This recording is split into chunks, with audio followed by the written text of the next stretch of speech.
Hello,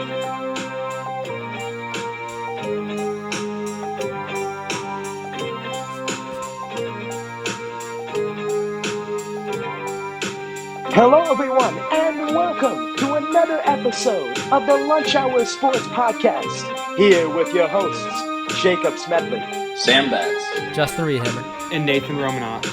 Today's special guests Cameron Whitney.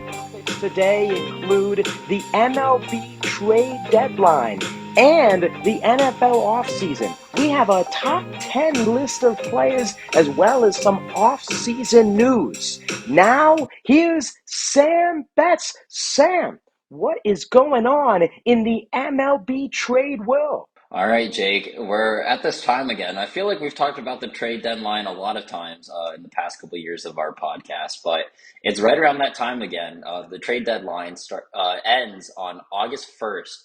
I don't know what time it ends. I would imagine it ends in some point in the afternoon. I think it's like three. It might be 5. It's in that afternoon. It's in that range. So teams are wheeling and dealing right now. I mean, I've been surprised by a couple of the trades so far. I've been surprised that some guys actually haven't been dealt. Shohei Ohtani was rumored to have been on the trading block until the Angels kind of reported and said he's a no-go, that he's staying with the Angels. Nolan Arenado is actually another guy on the Cardinals. The Cardinals will not be trading Nolan Arenado at all. Yeah, I think it's very interesting how it's shaped out. I think it started out as a seller's market, starting with the Lucas Giolito Ronaldo Lopez trade, which I'm sure we'll discuss a bit further here in a second. But see a lot of top prospects, the second and the third best prospects for the Angels going to the White Sox in that deal. But teams are starting to get hot closer towards the trade deadline. The Cardinals still hovering towards the bottom, but the Angels really picking up steam. And they're like, we're not going to trade this, potentially, in my opinion, could go down as the greatest MLB player ever, Shohei Ohtani, for boatload of prospects when you have an opportunity, just 4 games out of a wild card, to go for it. They're adding multiple pieces in the bullpen, and it's shifting towards more teams are in it with the added playoff spot that was added a few years ago, and not willing to trade off guys unless a really large haul. And that's what's so great about the trade deadline, Jake. This is the point where you kind of bolster your team. If you're in that playoff hunt, you can get 1 or 2, 3 players who can really turn your team around and really push you forward. So some of these teams, they've kind of accepted that they're probably not going to make a playoff run this year, and they're going to sell. If we kind of look, the Athletics, I was actually really surprised about this trade. They traded Shintaro Fujinami to the Orioles for Easton Lucas, who was a minor league left-handed pitcher. I mean, Shintaro, he was their big overseas acquisition this year, and this A's team has kind of been beat up here and there, and he was getting beat up a little bit too. But I mean, Shintaro's been able to throw over 100 miles per hour. He's got really nice command of the fastball. He's got some really good off-speed stuff too. And the Orioles have been playing really well this year. And he's just kind of one of those guys that they picked up that was just going to help out their he started for a while. I think he's going to be more of like a bullpen piece now. Obviously, throwing that 100 miles per hour is really going to help. But that was kind of like the first big trade of the trade deadline. If we look here, kind of like the next big one, I would say the Dodgers getting Kike Hernandez in cash for a couple prospects, Nick Robertson and Justin Hengenman, who go to the Red Sox. I mean, Kike Hernandez is a pretty electric player, able to play a lot of infield positions and outfield positions, a really good utility guy who actually goes back to the Dodgers as he spent a couple years dancing in the dugout, a couple of those teammates. But Dodgers kind of just trying to get some more pieces, and actually they've made a couple big trades, trading Ahmed Rosario from the Guardians for Noah Syndergaard. I mean, he's definitely going to fill in a spot for shortstop. Kind of interesting. Adds a really good bat who's really, really good contact hitter. What did you think about that one, Jake? Yeah, I'm really interested with these Dodgers moves, and I'll loop in one of the most recent trades, Lance Lynn and Joe Kelly for the bullpen on the pitching side. A lot of guys who have struggled this year. I mean, Kike Hernandez, a 220 average, not exactly his best year at the plate. You mentioned that versatility that he always brings, and of course, the clubhouse presence. Ahmed Rosario, another guy that's now moved around a few times after starting out with the Mets, and you have Lynn and Kelly. Lynn, who's been around a few teams, a veteran starter, over 6 ERA this season. Joe Kelly, another returner to the Dodgers, a veteran out of the bullpen. They're trying almost for that Rays strategy, Rays-esque strategy, getting those older guys and trying to be able to flip that switch in a competitive environment. Hernandez coming from the Red Sox, they're having a good year, but get a few guys from the Guardians and the White Sox who have really been sputtering along all season. You throw them onto that first place team that has all that firepower already, and hopefully they're hoping for that click. So I'm really interested to see how those moves play out and hopefully benefit the Dodgers for taking those risks. Yeah, especially to keep them above the Diamondbacks, who have been really hot this year, and they've been playing really well. So kind of just keeping them in that first place spot, making sure that they could take it. We can actually go to since we've kind of talked about the Angels, we can go. This is a really big trade. I actually thought the Dodgers were going to take Lucas Giolito, but it's actually the other team from Anaheim. The Angels got Lucas Giolito and Ronaldo Lopez, two guys who have kind of stuck together through their career, both being on the Nationals and then kind of going to the White Sox, and now both of them are headed to the Angels. And then, like you said earlier, the White Sox got Edgar Quiero, a catcher, and Kai Bush, a left-handed pitcher, both top prospects for the Angels. Definitely, the White Sox have been struggling again and again. This White Sox team continues to disappoint, and they were definitely sellers this year, as they give away or a guy who's been really dominant as a starting pitcher. Has had some bumps here and there, but I mean, has just been had really good command of his pitches. And I mean, Ronaldo Lopez, another guy who's just kind of been under the radar, kind of underperformed a little bit in his career, but somewhat of a decent pitcher who can fill in a starting spot, or if you want to add him as like a long guy in the bullpen, he would probably fare well in that too. But the Angels are definitely keeping up with just pushing for a wild card spot, trying to really get out of mediocrity and getting into the playoff position. And just to talk about the Angels there for a second before moving on, I mean, you have two of the most transcendent talents the sport has seen in years, maybe in the entire history of the sport. I know that's looping in a lot of players, but you have Mike Trout and Shohei Ohtani. This year, I think, was it 6 or 7 of both of them being on the team together, and not one playoff appearance from, as mentioned earlier, Shohei Ohtani, one of the best players this game has ever seen and what he can do on the field, and Mike Trout, who was the MVP for how many years in a row and in and out of the lineup for injuries. And now we're starting to see that sense of urgency that we haven't seen in so long for the Angels going for it, hitting that Staples red go button. Let's do it. Let's make the trade for a starting pitcher and a reliever. Let's go out today and get back CJ Crone and Randall Grichuk in a most recent move announced an hour ago, adding some more insurance along with Mustakas, along with Escobar. It's great to see. It's great to see because the game needs those type of top talents in the playoffs. Definitely. And I mean, it's absurd that we haven't seen Mike Trout, like you said, multiple time All-Star, multiple time MVP, and just nothing to show for it. No team accolade to show for it. So it's really refreshing to see the Angels actually making moves and making their team better. Like you said, Randall Grichuk and CJ Crone an hour ago, so being sent to the Angels. CJ Crone had some back spasm issues earlier in the season, but I mean his bat, he carries so much power. Randall Grichuk has just been a pretty solid outfielder.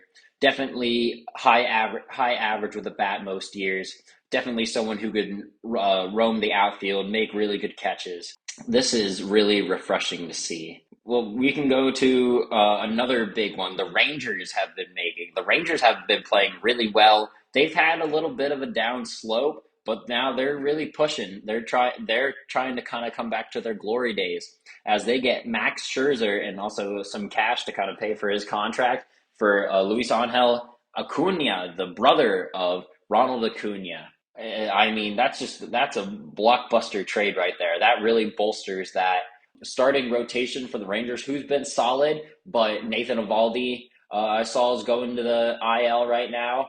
Definitely, Max Scherzer is going to pick up that spot there, and I mean, we also got another one coming in. They also a couple hours ago just got Jordan Montgomery and Chris Stratton. So Jordan Montgomery, solid left-handed starting pitcher. He's pitched for the Yankees. He's been really solid. Chris Stratton, decent reliever out of the bullpen for a couple of prospects. I mean, Jake, their Rangers are really pushing for it. Yeah, Sam, I think the moves from the Rangers have been great. And another team that is pushing forward in the AL West. And they have like a nine-man rotation at this point. It's pretty insane. You have Heaney, who's having a pretty solid year. Martin Perez is going to be their fifth guy. He was an all-star last year, which is pretty insane to think about. So you add a guy like Max Scherzer, who I'm looking at the prospect here, Angel Acuna. I think he is going to be a great player, and now both Acuna brothers are in the National League East. But when you have an opportunity to get a guy that,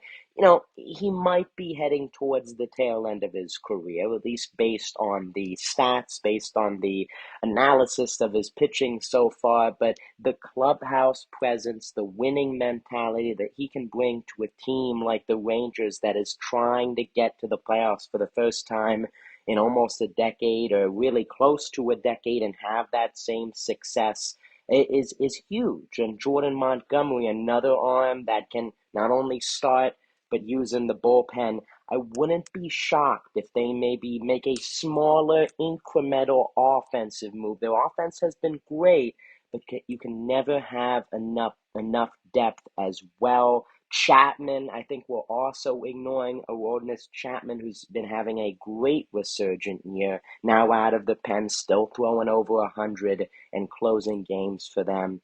Rangers right now looking like one of the best teams in the American League up there.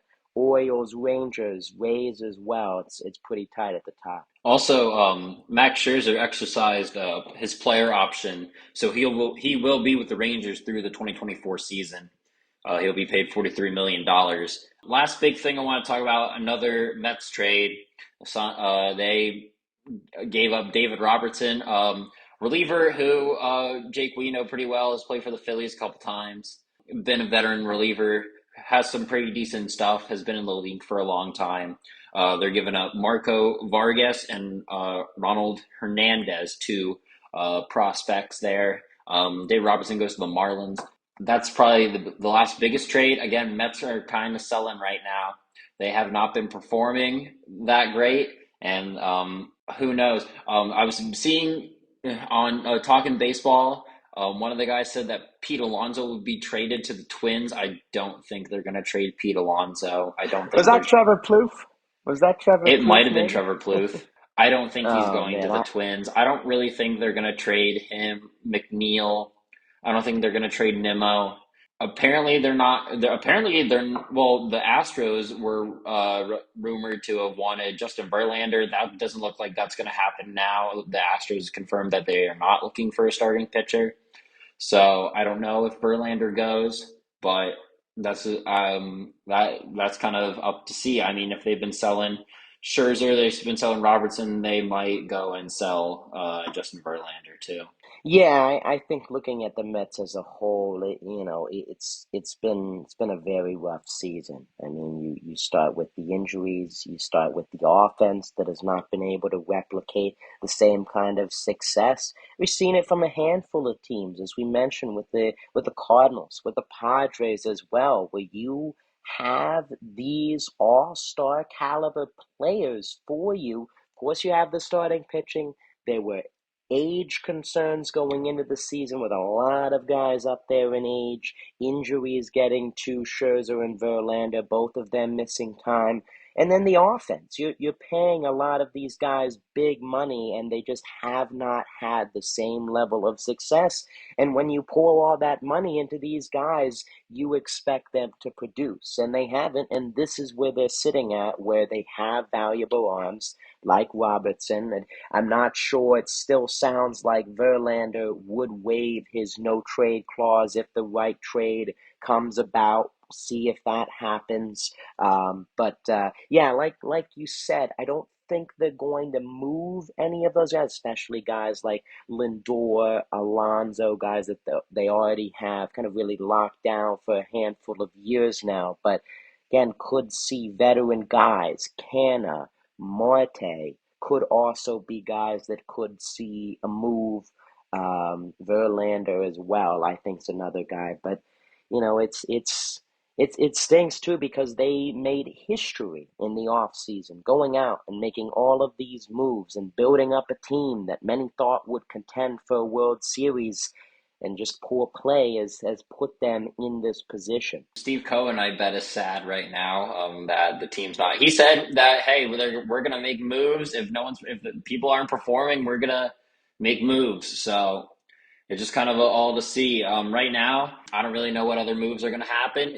I'm sure some other blockbuster trade is going to happen. I'm not the best at predicting those things, but I could see the White Sox still selling some guys. I could see the Angels maybe picking up another bat for their offense. Who knows, Jake? The trade deadline is always a crazy time.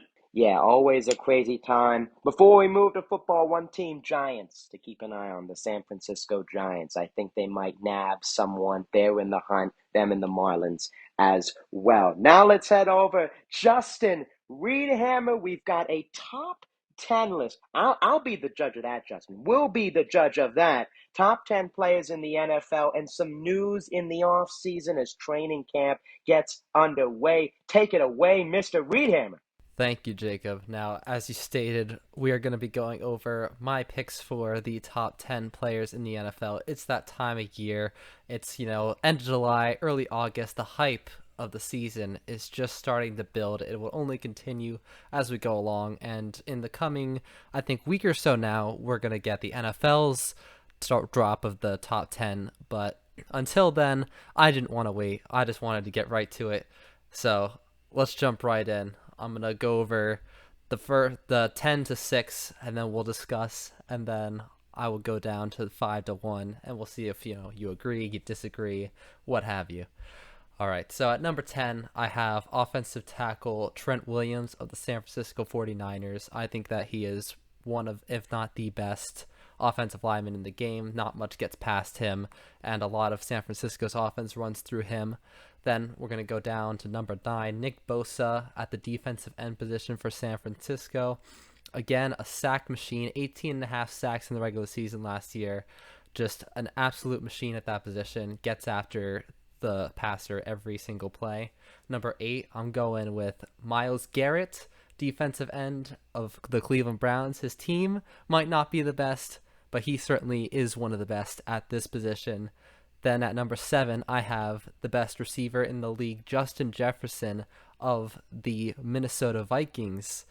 Listen, he's going to be the number 1 pick for a lot of fantasy managers coming up in the next few weeks here, and there's a reason why. His numbers say it all. And then at number 6, I have quarterback Joe Burrow of the Cincinnati Bengals.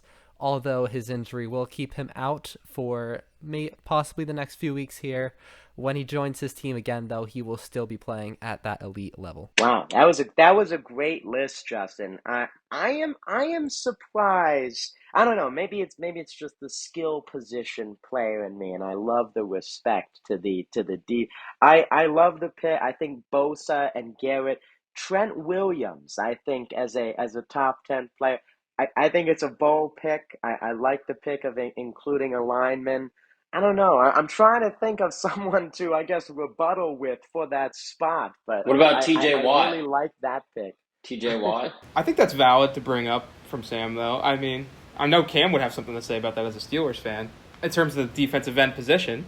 No, not really like that. But wasn't Bosa ranked higher than Myles Garrett, regardless anyway, when the Madden ratings came out? I mean, yeah, but I'm not going based off of But Madden's ratings here. no. But hear me out. Those have been terrible. Yeah. Cam. But- Those but- have but- been terrible. But no, anyway, I think Bosa in general is still better than Myles Garrett. He's probably better than even TJ Watt, and that's my opinion. And I think TJ Watt's better than Myles Garrett. I mean, I don't know what you got in your top 5, but like, I don't know what you're going based off of though. Like, are you going by like?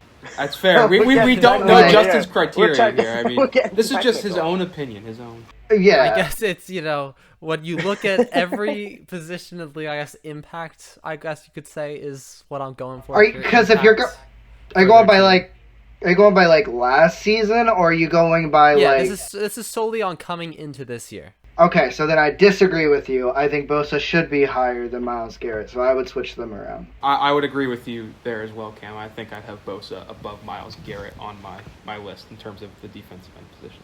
Sticking with the defensive line, is Aaron Donald in your top 5? That's just a question. I don't want you to necessarily reveal it. I'm just thinking in that area. I know he hasn't had the same production in recent years. Is he moved back in that Bosa Watt, while we're talking Garrett kind of tier now? Because I know he's been in the top 5 of players in the league the past few years. Well, you will have to wait and see here, I guess. Okay, I will say, right. if you're putting Justin Jefferson, would you have him, I think, at 7 on your list, then I'm going to make the assumption that is your only receiver on this list, because you'd be crazy to have any other receiver going into this season. I did say best in the league. Best in the league. So yeah, take that for what you will. I will take that for what I will, and I will say just turn it into a game. Only one receiver on the top 10 list. I mean, that's probably fair, I guess, when you look at it overall. Yeah. Try to give some representation to other positions. Yeah, exactly. Defense guy. A defense guy is you what got to I mean. respect. Defense is really important. Yeah. Gotta respect the defense. I want to hear this top 5 though. Yeah, let's get to the top 5. All right. Well, if nobody else has any questions, then I guess I'm gonna steamroll right through my top 5. At number 5, I have Josh Allen, quarterback of the Buffalo Bills. Listen, last year, I see the faces.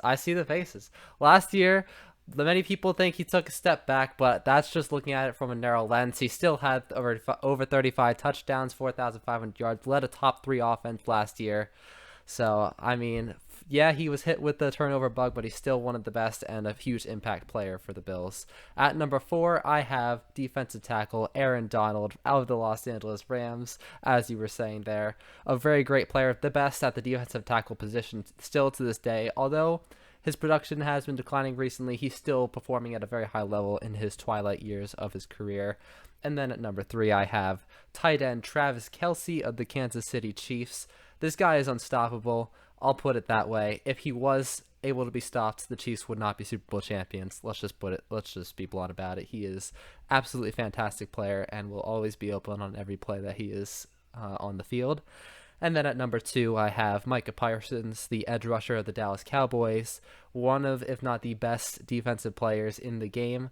Absolute sack machine. He is just fantastic, phenomenal player with a rare ability with speed and athleticism, and he pressures the quarterback on almost every snap that he is out there.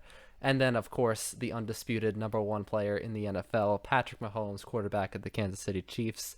He is the single best player in the league at the moment, going for the GOAT status. All he needs to do is win a couple more Super Bowls, get a couple of touchdowns, and a few more wins, and he'll be there. So I don't think there's going to be much to talk about the number 1 position, but let's get right into it. Let's hear what you got to say. I don't know where to start. Is it Allen? Is it Parsons? Where are we starting here? Well, Jake, I mean, I think let's start where he started. The 5 and 6. I'm sorry. Who won in the playoffs last year? Yeah, you're taking who won in Buffalo? Okay, but put it this way. But Justin, who won? Who won convincingly in Buffalo last year? You want me to Joe talk Burrow. about that? Joe Burrow did. That's a team. That's a team thing. All right? I'm talking about individual players. Okay, Joe because Burrow individually is a better quarterback than Josh Allen. Nobody here will say, Thank you. nobody in this room would say that Joe Burrow is better than Patrick Mahomes. Yet in the last last 4 meetings, he's won 3 of their 4 meetings. All right, it's fair. It's fair. But they're both great teams. I'm talking purely. That's what I'm purely saying. Based. You're comparing teams. You're not comparing quarterbacks. Yes, but I still believe. I think that Josh Allen and Joe Burrow, they have very comparable passing ability, but Josh Allen's rushing ability edges him over Burrow. I mean, didn't Allen struggle with interceptions though last season? I mean, I think that Allen has poor I don't have the decision-making. stats in front of me.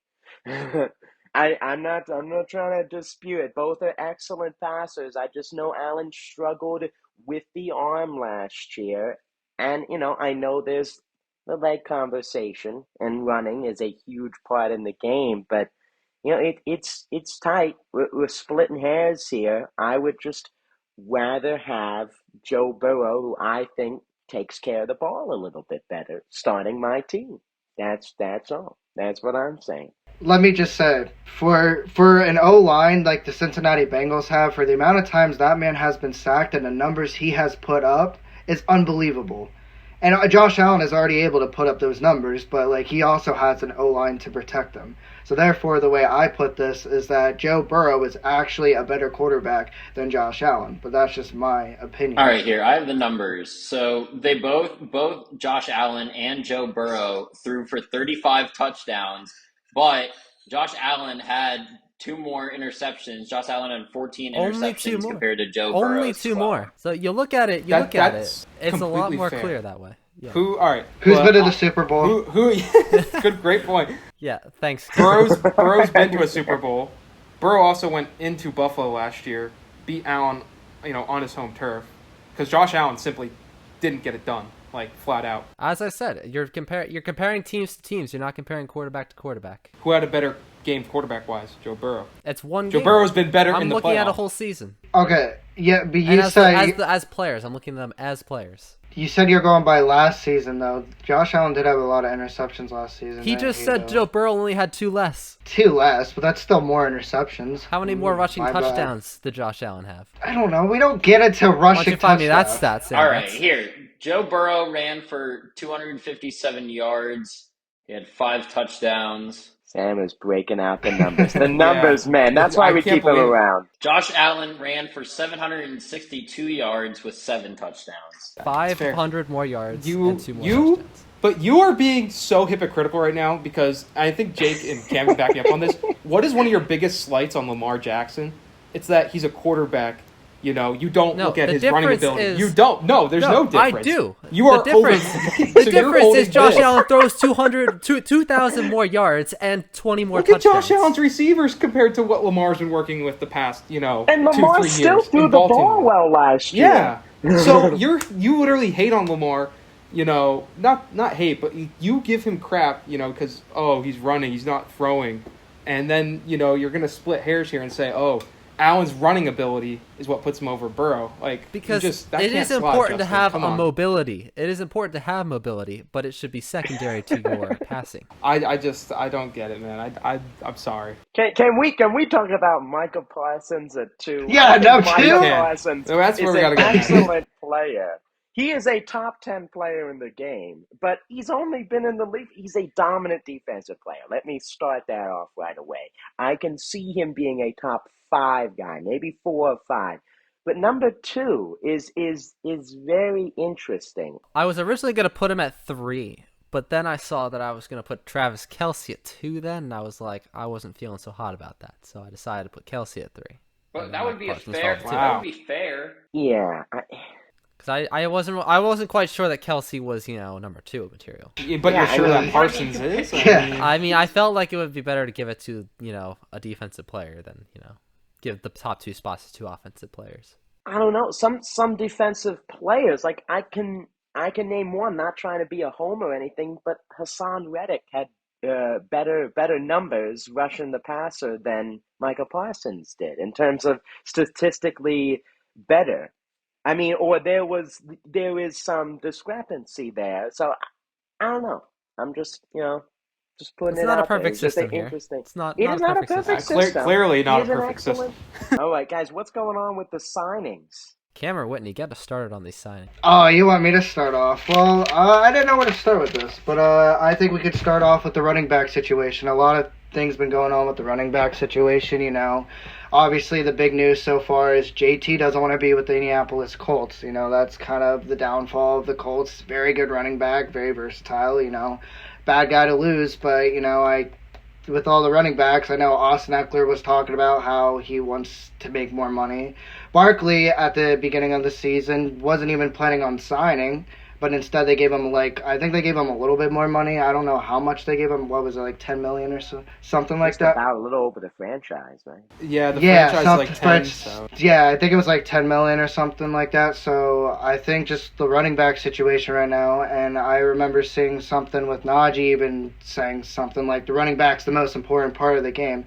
My opinion is it's a passing league now. I don't think running backs anymore are as big as they used to be. Like, you look at it in the past, they used to be big in the past. Like, you got Bo Jackson, you know, you got Walter Payton, you got all these bigger guys who are just Barry Sanders. You know, it was a running back league at that point, but where we are now in this generation, it's a passing league. So I don't know. And in terms of Jonathan Taylor, where he'll end up or what's going to go on with that, I don't know. I don't know what's going through his head. I don't know where he wants to go. I mean, I don't think he was getting paid terribly, so there could be so many reasons to why he wants out.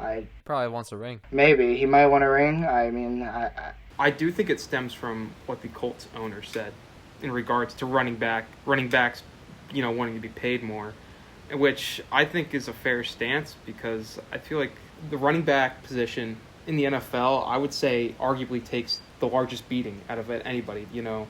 When they have to go through the trenches, ground and pound, you know, the big boys down in the trenches, they take a beating, and I think that it's fair for them to want a little more. I don't think that Barkley, I mean, the franchise tag, but what, 10, we said it's about 10 million. Him, Barkley, after the season he had, and Josh Jacobs for the Raiders was also tagged. And he led the league in, you know, rushing yards last year. So I just think that, whilst Cam, I agree that it's transitioning more to a passing league than it was in the past, I still think that the running backs are being a little undervalued for what they do for their teams and what they go through on the field. I mean, think about it this way. Think about what Nick Chubb does for the Cleveland Browns. What if Nick Chubb was never on the Cleveland Browns with a running back like they have? They would be way worse. I get what you're both saying, and I like it, but it's just, you know, like Cam was saying, you know, running backs in the 60s, 70s, you had a good running back, you were probably going to win the Super Bowl.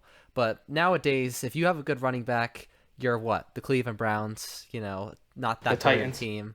The Titans, you know, they've had a great running back for years, and they've barely scraped the playoffs. And then you look at these teams who don't have great running backs, you know, have like no-name guys. The Chiefs last year didn't have, you know, who they have? Isaiah Pacheco? And yet, you know, this guy's, what, first, second year, and they won the Super Bowl. At the end of the day, for success in a league, it's not about the running back position anymore. So I can see from the perspective of the organization saying, hey, listen, a good running back overpaying for one is not worth it because we can find them later in the draft. We can find good value for them later in the draft anyway.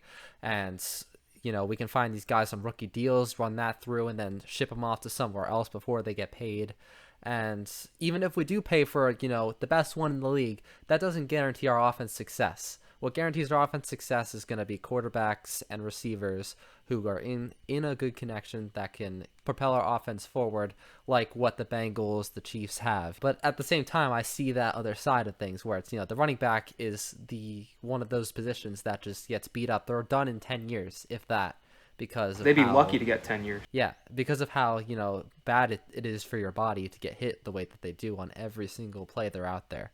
So it's just it's a tough thing to do for both these sides to work out. But I don't know. I think that running backs are overvaluating themselves, but at the same time, I do think that they have some cause to want more for the job that they do. Yeah, and I agree with what you said, Justin. I'm a proponent of the running backs, you know.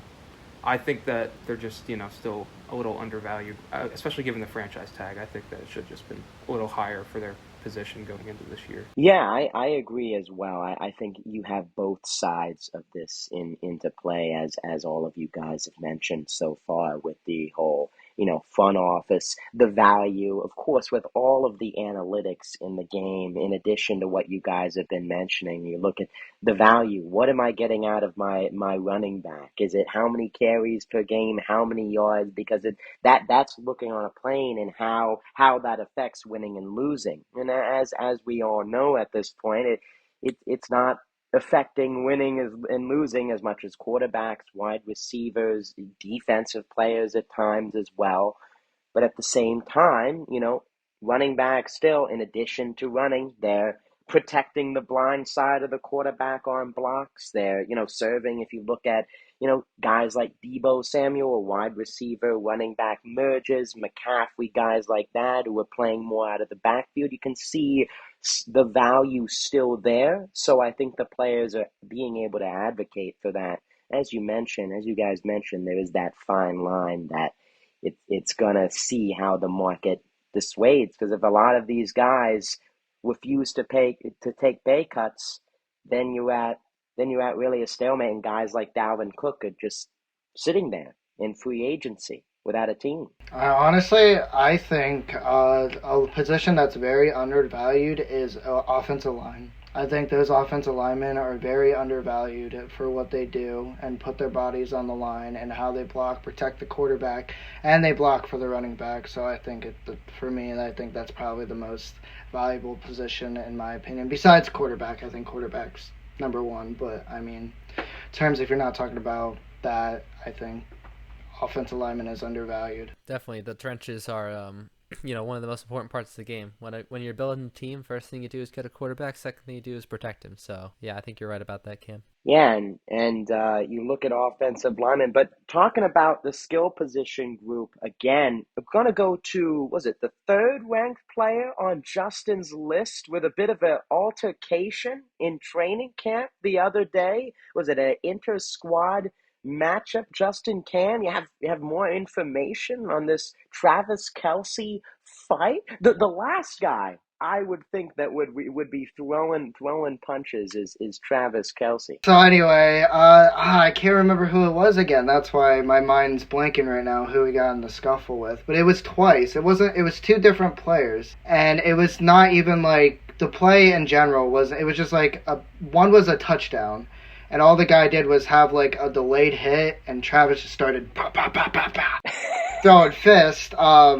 I can't remember exactly what his name was again. I don't know why I can't remember what his name was. And then the second time was the same way. He just had a little bit of a late hit. But it seems like Travis Kelce just can't take a little bit of a late hit. Like, it's not like it was full force. Like, it wasn't like he was trying to purposely. He was just trying to make a play. Trying to be like, hey, I'm here. Look at me, coach. I want to keep getting a starting spot. And Travis obviously can't handle himself and got a little upset about it. But I think in terms of that, I think you need to be a leader. You're a top tight end in the league. You're one of probably the leaders on the team. You got to role model that. You can't be just sitting there punching guys in the face because you get upset that they delayed hit you a little bit. Like, it was a little bit of a hit. It wasn't even like he was purposely like throwing his helmet off with the Myles Garrett and the Mason Rudolph situation, I mean, you got to be a leader, and I just think looking at that, it's like, what are you gonna expect when you go in a game? There's gonna be guys hitting you 2 times harder than what they just did to you, Yeah, I mean, as a Chiefs fan, I wouldn't look too much into it. I mean, obviously, as the season approaches, it might happen a couple more times, but by the time the season starts, these guys, they're gonna be, as thick as blood themselves. So, I don't really see it affecting the team as a whole. But yeah, it's definitely something that you don't want your leaders to be doing on the field, and I think that as a person, you probably shouldn't be doing it either. I mean, it's tough in those times when the hormones are raging and you're just you're really upset, but you got to learn to control that. Yeah, I agree. I think again, there's that leadership. I'm with Cam as well.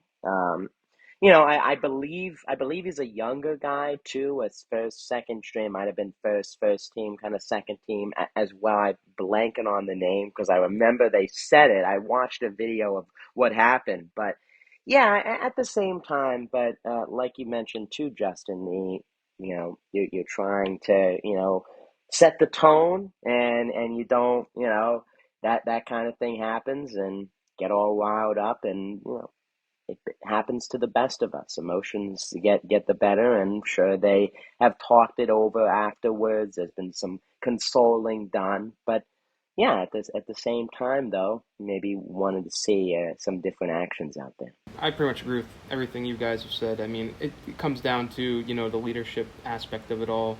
Kelsey is a leader for that team. He's been there, obviously a two-time Super Bowl champion with them. The young guys are going to look up to him going into training camp and stuff. So you don't want to see that, and, you don't want that being out there in full blast and, all the media coverage and scrutiny that may come along with it. It's not good, but it happens, and I think they'll be fine as a team moving on from it. He's just got to, keep his emotions in check and remember that he is an important figure for this team and an important leader, and he should act, as one. Did he give a reason why he went out for it, or did he comment on it? Or I know I saw he tweeted about it. He tweeted that he should kind of fix up his actions and become a better leader, but was he interviewed about it? Or No, I think he had a tweet or something that he was like, I need to be better than yeah, that. I saw the tweet. Something like that, but I'm sure he'll talk about it on his podcast that he does too. Just like us, we have a nice podcast, But who's we, Cam? well, you guys do. I figured that was a good time for some type of promotion thing, but whatever. Whatever. I mean, at this rate, you've been on here just as much as Peter, so yeah, you've probably been on here more than Peter recently. But no, I mean overall, I think it's not going to really affect the team. I think you're at that practice. You guys are all competing, to keep a roster spot. At that point, there's a lot of emotions, and who knows what goes on throughout the whole practice. They might be talking all the time. There's always separate times. You don't know. So there might be a lot of emotions. Maybe this guy was talking crap to Kelsey the whole time, and Kelsey said, "You know what? I had enough. Ba ba ba." Take that. But obviously you shouldn't be doing that, but at the same time, I mean, there's always emotions running in every single game or any practice. Those guys are always just going at it. So at the end of the day, I don't think it affects them, and that's just my overall thoughts about it. That will do it for this week's episode of the Lunch Hour Sports Podcast. Thank you all for listening, and thank you so much for your patience for all of these weeks. We've been away. Summer has taken us away from each other as well, and thank you so much for listening as we gather again talking sports with you. Thank you for listening, and we'll talk to you next time.